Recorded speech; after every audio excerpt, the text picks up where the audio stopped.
یسایہ اور اس کا 55واں باب جو 13 آیات پر مشتمل ہے۔ اے سب پیاسو پانی کے پاس آؤ، اور وہ بھی جس کے پاس پیسہ نہ ہو، آؤ مول لو اور کھاؤ۔ ہاں آؤ، میں اور دودھ بے زر اور بے قیمت خریدو۔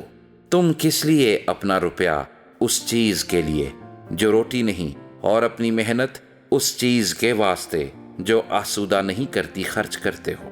تم غور سے میری سنو، اور وہ چیز جو اچھی ہے کھاؤ، اور تمہاری جان فربہی سے لذت اٹھائے۔ کان لگاؤ اور میرے پاس آؤ، سنو اور تمہاری جان زندہ رہے گی، اور میں تم کو ابدی عہد یعنی داؤد کی سچی نعمتیں بخشوں گا۔ دیکھو میں نے اسے امتوں کے لیے گواہ مقرر کیا، بلکہ امتوں کا پیشوا اور فرمان روا۔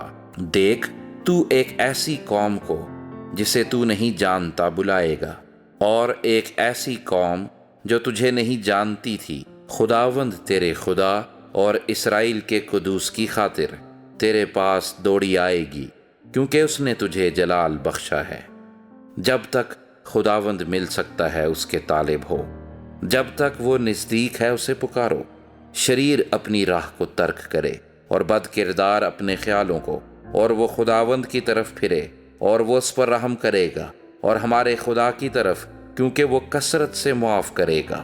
خداوند فرماتا ہے کہ میرے خیال تمہارے خیال نہیں، اور نہ تمہاری راہیں میری راہیں ہیں، کیونکہ جس قدر آسمان زمین سے بلند ہے، اسی قدر میری راہیں تمہاری راہوں سے، اور میرے خیال تمہارے خیالوں سے بلند ہیں۔ کیونکہ جس طرح آسمان سے بارش ہوتی اور برف پڑتی ہے، اور پھر وہ وہاں واپس نہیں جاتی، بلکہ زمین کو سیراب کرتی ہے، اور اس کی شادابی اور رویدگی کا باعث ہوتی ہے، تاکہ بونے والے کو بیج اور کھانے والے کو روٹی دے، اسی طرح میرا کلام جو میرے منہ سے نکلتا ہے ہوگا، وہ بے انجام میرے پاس واپس نہ آئے گا، بلکہ جو کچھ میری خواہش ہوگی وہ اسے پورا کرے گا، اور اس کام میں جس کے لیے میں نے اسے بھیجا مؤثر ہوگا۔ کیونکہ تم خوشی سے نکلو گے اور سلامتی کے ساتھ روانہ کیے جاؤ گے۔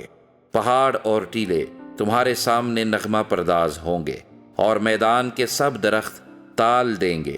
کانٹوں کی جگہ صنوبر نکلے گا، اور جھاڑی کے بدلے آس کا درخت ہوگا، اور یہ خداوند کے لیے نام اور ابدی نشان ہوگا جو کبھی منقطع نہ ہوگا۔